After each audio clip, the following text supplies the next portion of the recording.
Bonjour Olivier Perdreau, troisième rendez-vous des Web Café Philo de Dimension. Comment Bonjour, vas-tu dans ta cave encore? mon bureau, Dans ton nuance. sous-sol? Je suis également dans mon sous-sol, déconfinée mais toujours confinée pour le plaisir cette fois. Aujourd'hui, la notion de responsabilité. Mhm. Alors, on en a les oreilles rabattues sur toutes les chaînes. On parle de responsabilité sociétale, responsabilité par rapport à la contamination, responsabilité par rapport à l'écologie, responsabilité par rapport aux déchets, puisqu'on voit effectivement un certain nombre de masques, de gants et autres ustensiles pour se protéger qui tombent par terre. Tout un tas de responsabilités, mais qu'est-ce que c'est que la responsabilité? On va voir ça avec toi aujourd'hui. Donc, je rappelle que tu es professeur de philosophie en lycée, donc dans les Vosges, et que voilà, nous sommes amis depuis, ça commence à faire presque 20 ans, et nous avons eu envie voilà, d'échanger point de vue prof de philo, non pas contre, mais avec le point de vue du coach en entreprise sur des notions qui nous touchent tous. Donc, pour petit rappel pour ceux qui nous écoutent aujourd'hui, le premier sujet, ça a été le sens, parce qu'on s'est senti concerné par ce sens perdu avec le Covid, le sens des réalités, le sens du temps, le sens de nos vies. Et puis ensuite, la liberté, puisque nous étions confinés, et aujourd'hui, la responsabilité. Alors, dans un premier temps, comme d'habitude, est-ce que tu peux nous rappeler cette fameuse définition, si tant est qu'on peut en donner une, puisque comme d'habitude, le sujet va être vaste et il va être brossé en 30 minutes. D'accord, ok. Alors, bah écoute, donc on est parti sur l'idée de la responsabilité parce que il y a un lien qui est quand même assez puissant avec l'idée de la liberté. Mais si tu veux, on pourrait dire qu'au départ, alors donc, hein, je donne une définition qui étymologiquement veut dire que être responsable, c'est se porter garant. C'est-à-dire que dans l'idée de la responsabilité, il y a une forme d'obligation de répondre de ses actes et donc de justifier pourquoi j'agis comme ça, pourquoi je pense comme ça, et surtout d'assumer justement ce que je fais, ce que je produis, ce que je dis, par rapport, on pourrait dire, à un ensemble humain Mmh. commun, qui est donc la société. On va y venir, on parlera bien évidemment de la responsabilité juridique, etc. Et donc, euh, dans l'idée de la responsabilité, il va y avoir une certaine forme classique d'idée de la permanence de notre conscience, c'est-à-dire que tout simplement, pour être responsable et répondre de ces actes, il faut avoir conscience de ces actes. Autrement dit, bêtement, je suis responsable de l'explosion de ma maison si j'oublie de fermer le gaz, parce que Mmh. on peut considérer qu'un oubli est quand même aussi quelque chose, enfin, notre conscience doit nous rappeler, etc., Mmh. certaines Mmh. choses, mais je ne peux pas être responsable de la fuite d'eau de mon voisin, par exemple, voilà, Mmh. qui va pourtant inonder ma maison, etc., etc. Donc, dans l'idée, c'est l'idée qu'il y a une action que nous menons, mais une conscience de notre action qui nous rend responsables de tout ceci, quoi. Donc, en fait, il y aurait, si j'ai bien cerné cette définition, une notion de la responsabilité. Ensuite, il y a un lien très fin entre conscience, prise de conscience et assumer. Assumer, voilà, c'est ça. Assumation, je crois que ça n'existe pas. Donc, Ouais, assumer. un néologisme philosophique, on va dire, quoi. Voilà. Ouais, Et donc, il y a le fait d'assumer cette prise de conscience. ouais, c'est ça. C'est-à-dire que euh, voilà, pour peut-être le dire vraiment de manière très simple, c'est je ne pourrais être responsable que de ce dont j'ai conscience. Mais pour autant, ça va poser le problème de la conscience, va poser le problème que notre personne, notre identité ne se réduit pas à la conscience. Hein, je t'avais mis en extrait un petit texte d'un philosophe, d'un vieux philosophe qui s'appelle Locke, en disant que, par exemple, on distingue l'homme ivre de l'homme malade, hein, c'est le Mmh. texte qu'il utilise, tout Mmh. simplement pour dire que ce que nous jugeons en tant que responsabilité, ce n'est pas la conscience finalement, parce qu'on dit qu'il faut prendre conscience de ses actes et de l'acte libre que nous faisons, mais il y a bien des moments où nous sommes dans une certaine forme d'inconscience, qui sera distinguée de l'inconscient, et cette forme d'inconscience, on doit quand même l'assumer en tant qu'être, on va dire, entier, c'est-à-dire à la fois traversée par tout un tas d'états d'esprit qui vont de la pleine conscience à l'inconscience. Basiquement, encore une fois, voilà, c'est le fait de je suis bien conscient que je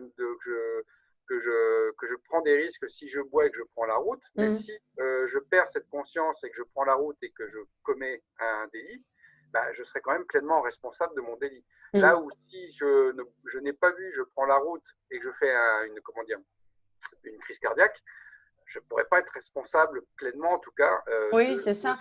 de ces délits, quoi. Ça me fait penser aussi à les personnes qui peuvent être déclarées irresponsables dans le cadre de maladies mentales, Voilà. où effectivement ils peuvent commettre des actes qui sont contre les biens ou l'intégrité d'autrui, mais qui sont déclarés irresponsables parce que dans une incapacité consciente de prendre la mesure de leurs actes, parce qu'ils sont sur des pulsions ou des maladies mentales qui font qu'ils sont dans une espèce de non-capacité à prendre la mesure du monde qui les environne.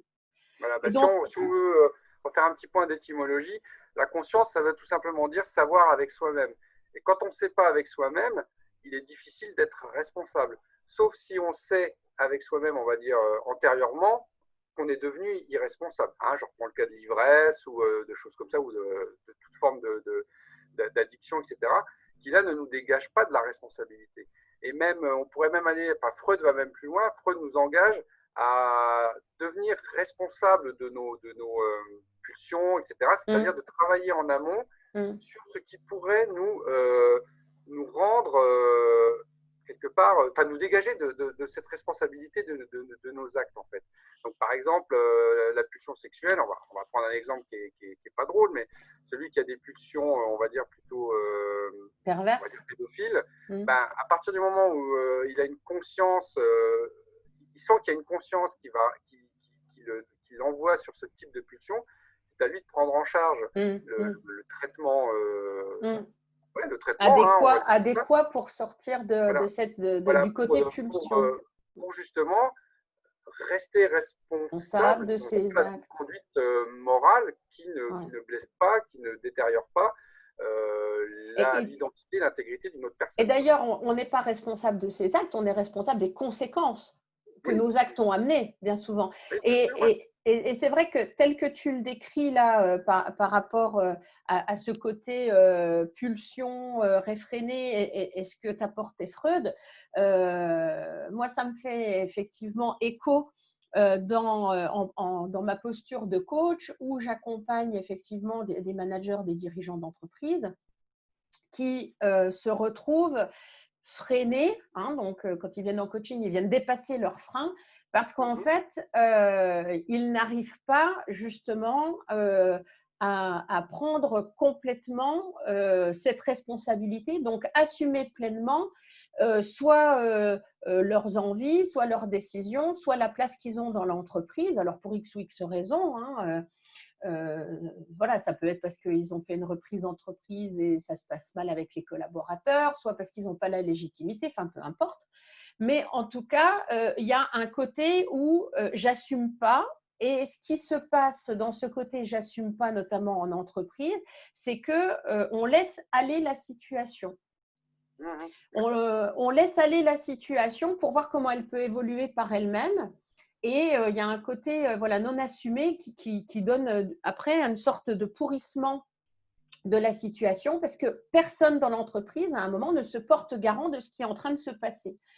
Et alors que je ferai le parallèle que moi, ce dont je me rends compte, mais qui peut aussi se trouver en entreprise, c'est que en règle générale, dans un contexte plus public, plus familier, en tout cas plus privé, on va toujours essayer de trouver le bouc émissaire pour le rendre responsable d'un truc qu'on n'a pas envie d'assumer soi. Alors, on fait souvent le lien, tu viens de parler d'un truc pas rigolo, moi je vais prendre un truc plus rigolo. Dans les couples, on loupe, allez, je dis une connerie, on loupe sa mayonnaise. Si toi, homme, tu étais rentré à ce moment-là dans la cuisine et que, par exemple, tu aies fait tomber quelque chose ou tu sois venu déconcentré, etc., la mayonnaise va être loupée, ça va être ta faute. D'accord ? Donc voilà, c'était pour… Non, mais c'est bien effectivement ce que tu soulignes, c'est l'idée que la responsabilité, c'est un peu comme on disait sur la liberté, c'est quand même un poids parce qu'il y a l'idée d'assumer et un poids, une charge, l'image, c'est que c'est lourd à porter et que le corollaire de la responsabilité, c'est ce que tu disais pour l'exemple de la mayonnaise, c'est par exemple l'idée de la mauvaise foi. C'est-à-dire le fait La que mauvaise l'on foi, le bouc reporte émissaire, oui. sur quelqu'un, sur une entité, sur une personne morale, une société, etc., le poids que l'on ne veut pas porter de notre propre responsabilité sur les choses, en fait, quoi. Et c'est bien ça, je vais essayer de rebondir sur l'exemple de l'entreprise. C'est bien ça le problème de l'entreprise, c'est que tu n'es pas seulement, enfin j'imagine volontiers, quelle que soit l'organisation, hein, tu n'es pas seulement responsable de tes actes, tu es garant aussi D'un point de vue des actes, juridique, tu es garant de ce voilà, qui se des passe, autres. oui. Et là, on rentre dans l'idée de la responsabilité juridique et ça nous renverrait au classique responsable mais pas coupable Oui. de l'époque, qui, Oui. moi, me semble-t-il, était assez vrai. Je veux dire, dans l'idée où ce Premier ministre, c'était Fabius, il me semble, bien évidemment, ne peut pas avoir il n'est pas omniscient, il ne peut pas avoir un regard sur tout ce qu'ont fait des personnes, etc. Mais en tant que Premier ministre, il ne pouvait, enfin, je pense qu'il ne pouvait se déclarer que responsable, puisqu'il se portait garant. Mais dès l'instant qu'on se porte garant, Voilà, effectivement, on porte d'une la certaine responsabilité. éthique médicale, d'un certain sens des valeurs liées au traitement des gens, etc., du soin. Et il ne pouvait effectivement que se porter garant et responsable de les choses. Et donc, comme tu dis dans le management, peut-être que c'est peut-être lié aussi, je ne sais pas, hein, je lance comme ça l'hypothèse, à l'idée classique de la hiérarchie dans toute organisation sociale. C'est-à-dire que c'est tellement plus simple entre guillemets, de décharger sa responsabilité sur quelqu'un qui serait, on va dire, moins haut dans la hiérarchie, etc., et de ne pas porter forcément le fait que, d'une manière générale, si on décide de prendre des responsabilités, par définition, prendre des responsabilités, c'est quand même les assumer. Et c'est là que ça se complique. D'où l'idée de l'entreprise libérée, qui a voilà. maintenant une dizaine, une quinzaine d'années. Cette idée de l'entreprise libérée était de se libérer en fait de la hiérarchie, de manière à ce que chacun puisse se sentir pleinement responsable de l'implication et de l'influence que tu as sur ce qui se passe dans l'entreprise. Et on voit que ça n'a pas été un succès total, notamment dans plusieurs entreprises en France, parce que c'est tellement plus confortable pour les dirigeants, mais surtout pour les salariés, de se dire je ne suis responsable que de la tâche qui m'incombe et pour le reste, je le décharge sur un manager à qui, lui, on a donné le salaire, souvent il est question de salaire, pour pouvoir supporter sur ses épaules la notion de responsabilité, même si quelque part, le rebut, c'est moi qui le fais, ça coûte, ça ne va pas forcément être moi qui vais être responsable financièrement du résultat que l'entreprise va faire. Et c'est vrai qu'en parallèle de cette entreprise libérée, on voit beaucoup de mouvance avec les jeunes managers vers, OK, il y a une hiérarchie, d'accord, fonctionnelle, mais on va vers un management coopératif de façon en fait à faire une sorte de mixage des deux. C'est-à-dire que oui, il y a quelqu'un qui se porte garant, qui donne le ton, qui pose la règle, mais de l'autre côté, il y a quand même une prise de conscience, une invitation à la prise de conscience vers les collaborateurs de comprendre que chacun a une prise en charge de la responsabilité de ce qui se passe dans l'entreprise pour que justement il n'y ait plus cette recherche du bouc émissaire. Voilà. Moi, je me pose la question quand même, est-ce que tu as vraiment un auteur qui en parle? Pourquoi c'est si dur d'assumer? Pourquoi c'est si difficile d'être responsable quelque part? C'est difficile. Bon, je sais pas, on pourrait reprendre. Donc, je fais comme toi, je tourne mes quelques notes. Écoute, oui, hein, on a des notes, on a préparé notre émission.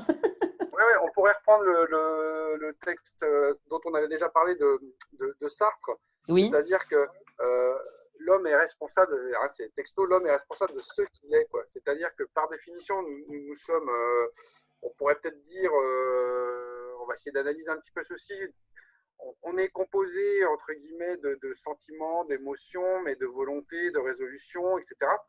Et tout ceci, tout mélangé, fait que, comme l'idée de la liberté, on pourrait imaginer, on peut penser qu'il y a une certaine forme d'angoisse et que face à toutes ces angoisses, on est face à, encore une fois, à un poids, à une charge qui nous engage dans notre liberté et donc dans la responsabilité des actes liés à notre liberté, en fait, quoi.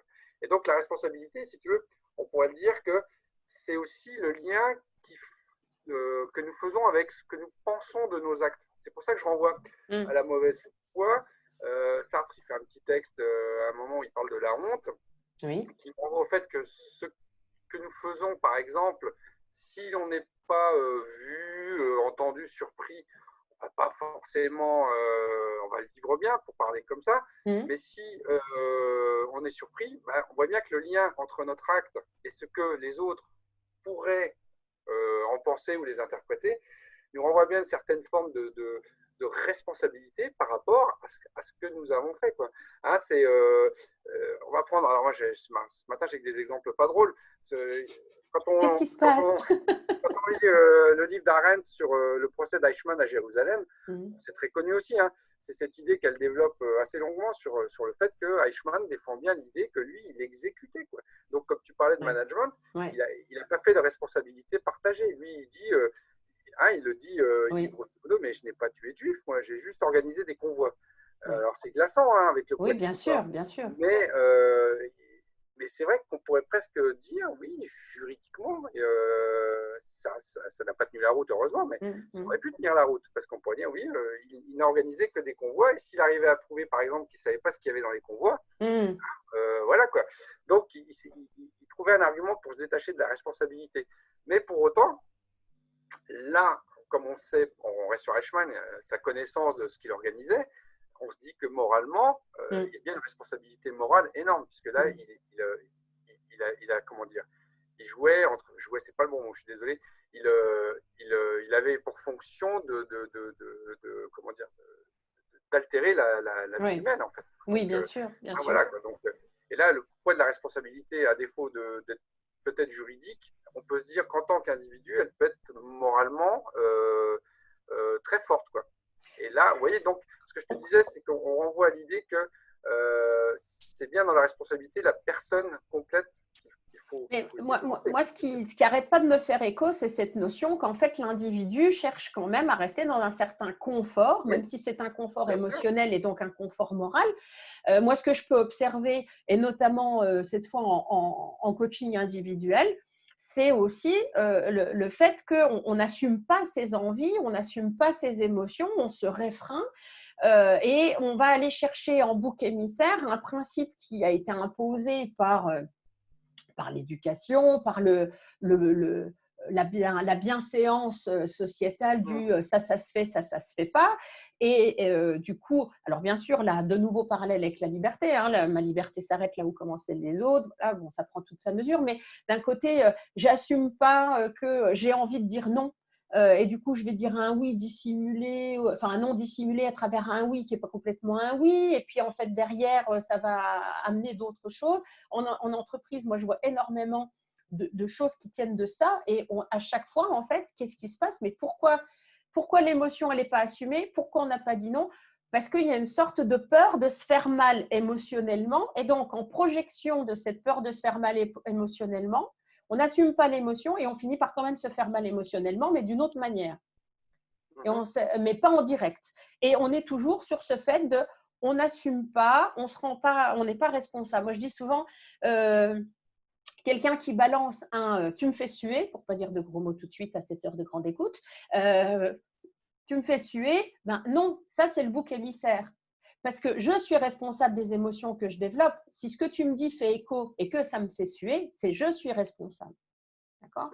Donc, tout ce Ouais. concept de la communication non violente qui invite à positionner le je et non pas le tu accusateur. Toujours cette recherche de bouc émissaire, parce que c'est beaucoup plus facile de rendre l'autre responsable de l'émotion que je déclenche, alors que lui, il ne s'est pas dit, tiens, je vais aller déclencher cette émotion-là chez elle.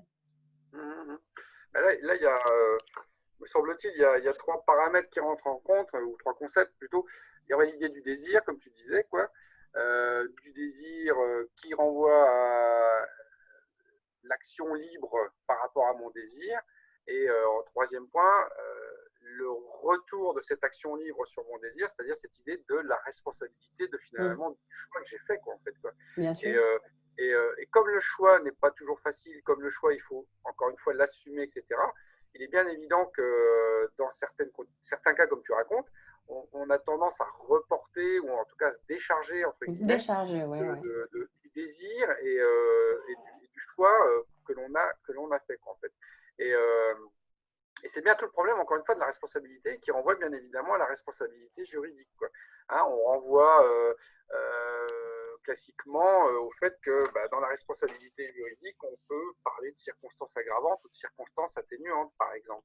C'est-à-dire d'une certaine forme d'inclination que l'on pourrait avoir et que l'on n'a pas forcément cherché à assumer ou en tout cas à maîtriser, et donc travailler dans les circonstances qui sont plutôt aggravantes, ou alors le fait que voilà, dans la circonstance atténuante, on est moins responsable, on est moins pleinement responsable des choses parce que il y a des faits qui nous ramènent à des choses sur lesquelles on n'avait pas de poids, qui ne dépendaient pas de nous et qui nous ont, on va dire, contrariés, influencés, forcés, etc., etc., quoi.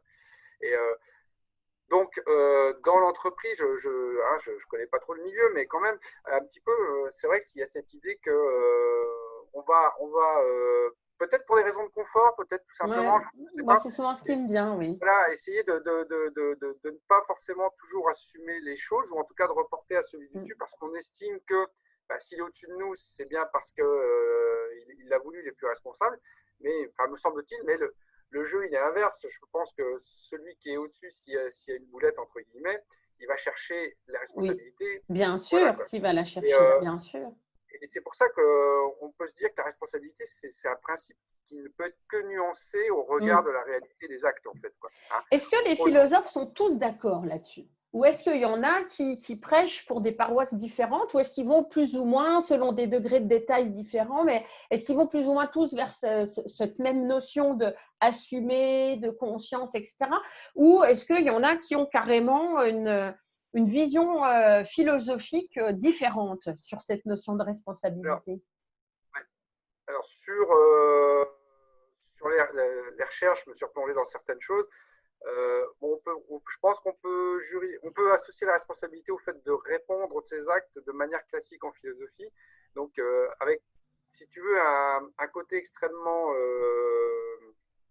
normatif et législatif, juridique presque, enfin oui, juridique, à travers l'histoire de la philosophie. Je t'avais donné en exemple le petit texte de Locke sur justement la personne ivre et la personne non ivre.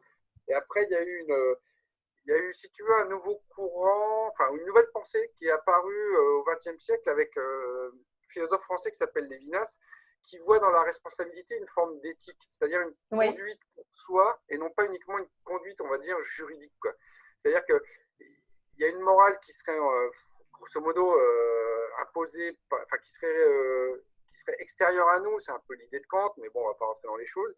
Mais il y aurait cette idée que l'éthique de la responsabilité nous renverrait au fait que je me suis responsable de l'autre parce que je le rencontre à travers son visage. Et là, alors moi j'ai jamais trop lu Lévinas, mais parce que c'est un peu complexe, mais c'est l'idée du visage en tant que je me reconnais à travers l'autre, mais le visage n'est pas qu'expression, c'est aussi injonction à ne pas éthiquement mal agir. Et donc se sentir responsable de l'autre, comme l'autre va se sentir responsable de moi. Et c'est par exemple l'idée il donne dans son texte l'idée d'une tuera point, qui finalement n'est pas forcément un dogme moral qui viendrait de l'extérieur, texte religieux ou autre, quelque chose qui passerait à travers notre rencontre à l'autre et la responsabilité que l'on a avec l'autre. Alors moi, je me suis posé la question, parce que j'ai pas lu tout le livre de Lévinas, mais je me suis dit, est-ce qu'il avait fait, lui, à l'époque, un lien avec cette idée que le visage, ça a été la belle métaphore du reflet de l'âme. C'est bien parce qu'on voit dans l'autre. Moi, dans ce que tu me dis, c'est à ça que ça me fait penser, parce que l'autre, c'est avant tout en tout cas, moi, c'est ce que je travaille en coaching, c'est-à-dire que l'autre est un soi-même, mais refoulé, ignoré ou laissé dans l'ombre. Et il n'y a que, effectivement, ce mariage de l'ombre et de la lumière, c'est comme ça, en tout cas, comme on en parle en coaching, en tout cas, tel que moi, je pratique le coaching, qui fait qu'on va pleinement pouvoir assumer parce qu'on accepte nos deux faces, parce qu'on est tous ombre et lumière et on est un peu tous Dark Vador et Anakin Skywalker. Donc, moi, ce que j'entends aussi, et j'avais justement fait un post la semaine dernière sur ce sujet d'un de mes confrères sur l'hypocrisie, il y a quand même un côté… dans la responsabilité, il y a un côté très hypocrite de nous qui peut ressortir. Quelque part, quand on ne veut pas être responsable, c'est aussi être un petit peu hypocrite par rapport à la réalité et par rapport à soi-même, la prise de conscience, mais on ne va pas dans la responsabilité néanmoins. Voilà. Et qu'est-ce que je ne sais pas Ouais, si tu as quelque jouer, chose sur ça. se dégager de sa responsabilité, ça serait jouer sur une forme de méconnaissance volontaire de ce qu'on doit, entre guillemets, assumer, en fait. Hein. C'est encore une fois l'idée qui est liée à la responsabilité plus juridique, de se dire que bah, je ne peux pas être responsable de ce dont je n'avais pas conscience. Autant, ce dont je n'ai pas conscience ne suffit pas à éradiquer pleinement ma responsabilité. Quoi. Hein, je n'ai pas conscience de mon état à un moment précis, tu l'as dit tout à l'heure, mais ça ne me dégagera pas de la responsabilité des actes a posteriori. Hein, c'est le principe de la justice. Oui. Hein, la norme de droit, elle est universelle. Le jugement, il est particulier, en fait. Oui. Donc, la responsabilité, elle va être définie de manière universelle, mais le jugement va être particulier et donc va nous renvoyer à bien plus que ce dont je n'avais pas conscience, etc. Puisque je dois assumer mes actes en tant que personne et pas uniquement en tant que conscience ou inconscient. Hein, Moi, tout ça me fait quand même rebondir sur l'idée que, et ça sera peut-être un petit peu nos 5 minutes de fin, tu vas me dire ce que tu en penses, mais tout ça me fait un petit peu penser que l'être humain a développé la notion de vertu et travaille pour plus intensément pour chacun d'entre nous. On travaille à être des êtres vertueux et à définir quelle est la norme de la vertu de manière à pouvoir être moralement et émotionnellement propre et bien dans sa peau. Mais qu'est-ce que c'est compliqué parce que qu'est-ce que c'est inconfortable et que prendre conscience de la portée de ses actes, en être responsable, assumer, ne pas être hypocrite et donc du coup comme le disait un peu mon confrère, il prenait l'exemple de mari et de la femme, donc moi je vais faire l'inverse et avoir le courage d'assumer, de dire à son mari ah mon Dieu, mais quelle est horrible la chemise que tu as mise ce matin et comment elle ne va pas du tout avec le reste, c'est pas forcément confortable voilà, et donc il faut une certaine dose d'hypocrisie parfois peut-être pour pouvoir être responsable du bien vivre ensemble. Donc finalement, comme tu le disais, comme pour toutes les notions, j'ai l'impression qu'on développe de toute façon en philosophie, et peut-être que c'est pour ça que les philosophes existent, et je te laisserai conclure sur à quoi sert justement le fait de réfléchir et de la pensée philosophique, parce qu'on n'est pas dans du judéo-chrétien où c'est bien ou c'est mal. Tout est toujours, pour moi en tout cas, quelque chose qui est en fluctuation et qui est dans des équilibres qui, selon de quoi on parle, vont se retrouver à chaque fois plus ou moins ballottés et on ne peut pas juste poser une définition, se dire ça c'est le principe de base et rouler jeunesse, ça ne marche pas comme ça en philosophie. Qu'en penses-tu ? De toute façon, oui, tu as raison dans l'idée que, par définition, la philo, si tu veux, c'est ce qu'on dit aux élèves en début d'année, c'est à la fois la quête d'une certaine vérité et en même temps la quête d'une certaine sagesse, l'un allant avec l'autre. Hein. Et donc, l'idée de la sagesse, c'est dépasser ce qui nous constitue, puisqu'on pourrait dire qu'on est plus fait de désirs, comment dire, de passion, de sentiments troubles, des raisons, d'imagination, etc. Et quelque part, moi je pense que la part raisonnable en nous-mêmes, elle est peut-être pas si importante que ça, mais elle est surtout celle qui nous permet de travailler sur tout ceci, quoi, en fait. Hein. Et donc, à travers l'histoire de la philosophie, bon, moi je pense j'ai lu il n'y a pas longtemps un petit bouquin sur la vie de Spinoza qui dit justement que la raison nous permet de dépasser tous nos désirs sans pour autant les annihiler, hein. Lui, il nous dit que c'est le désir qui est vraiment notre nature profonde. Et c'est vrai, moi j'adhère totalement dans cette idée que c'est bien parce que nous désirons, c'est-à-dire que nous souhaitons des choses pour nous-mêmes. Que nous répondons à un besoin intrinsèque, bien sûr. Et puis persévérer dans notre être en tant que nature humaine, que nous sommes en mesure. Si on ne désire plus rien, il n'y a plus de oui, effectivement. Moi, je vais même jusqu'à dire aux élèves, la personne qui se suicide, c'est quelque part qu'elle désire se suicider. Ça veut dire que la vie terrestre telle qu'elle est ne lui convient pas, elle désire autre chose. Elle continue quand même à désirer, quoi. Et donc, Spinoza nous dit, il faut, par la raison, bien orienter ses désirs. Et donc, bien orienter ses désirs pour, si tu veux, je pense à ce que tu disais, l'histoire de la chemise, etc.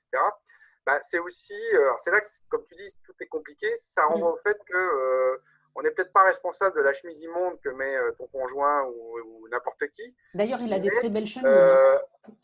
On va peut-être se dire que je ne vais peut-être pas non plus blesser. Hein, c'est l'idée du mensonge. Bien sûr. À plusieurs, je repense à ça parce que quand tu parles de ça, il y avait un documentaire sur Arte il n'y a pas longtemps sur le mensonge et il disait que justement, ils expliquaient que le mensonge, dans certains cas, c'est bien évidemment pour ne pas blesser les gens. Ah, voilà. Bien évidemment, le matin, on est dans la salle de bain, chacun avec son conjointe, on dit « Oh, ça va, tu vieillis pas ». Bon, ou alors on dit « Oh, j'ai des cernes ce matin ». Non, ça nous rend responsable, en fait, non pas d'assumer l'envie de dire que la chemise, elle est pourrie ou qu'elle commence à avoir des rides, mais il y a une responsabilité peut-être plus importante de maintenir en fait l'équilibre entre les deux êtres qui peut-être eux-mêmes sont responsables d'un équilibre familial, etc. Et que s'ils commencent à s'envoyer dans les dents les rides et les chemises, on peut supposer que ça va mal se passer à un moment ou à un autre. Donc, je te propose, Olivier, qu'on conclue effectivement sur cette pensée philosophique que la responsabilité, elle est complexe et qu'elle fait appel même en fait, à des niveaux de prise de conscience qui peuvent être différents et que parfois une responsabilité peut être délaissée au profit d'une responsabilité dont, on va dire, l'importance ou le sens est plus grand que cette première responsabilité anodine et peut-être plus personnelle. C'est vraiment cette idée que souligne Lévinas, c'est-à-dire qu'il disait que il y a bien évidemment la responsabilité juridique inévitable en société, mais il dit que pour lui, il défend la thèse que la responsabilité, c'est surtout une bienveillance et une forme de prévention des actes et des conséquences, même si ce n'est pas toujours évident d'imaginer, de penser les conséquences, mais il y a cette idée de prévention. Et peut-être pour finir, tout simplement, quand on est parent, on se sent bien responsable de nos enfants, bien au-delà de l'idée juridique de la responsabilité, quoi. On est bien dans l'idée de prévention, de projection sur l'avenir, et peut-être parce que on se montre dans la responsabilité qu'on a envers nos enfants, on veut montrer aussi que la responsabilité, c'est aussi aller vers une forme d'autonomie, en fait. Bien sûr. Être en mesure d'assumer la tous les outils pour humaine, c'est-à-dire la hauteur de la valeur, quelle valeur on attribue à l'homme.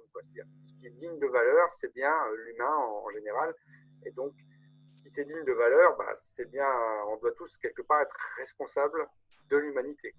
Exactement. C'est un peu pompeux, mais bon, c'est voilà. Mais être responsable de l'humanité, c'est ce sur quoi on s'est tous posé des questions depuis les 3 derniers mois. Donc, je trouve que c'est une très, très belle phrase de fin. Merci beaucoup, Olivier. On va se retrouver tout bronzé à la rentrée.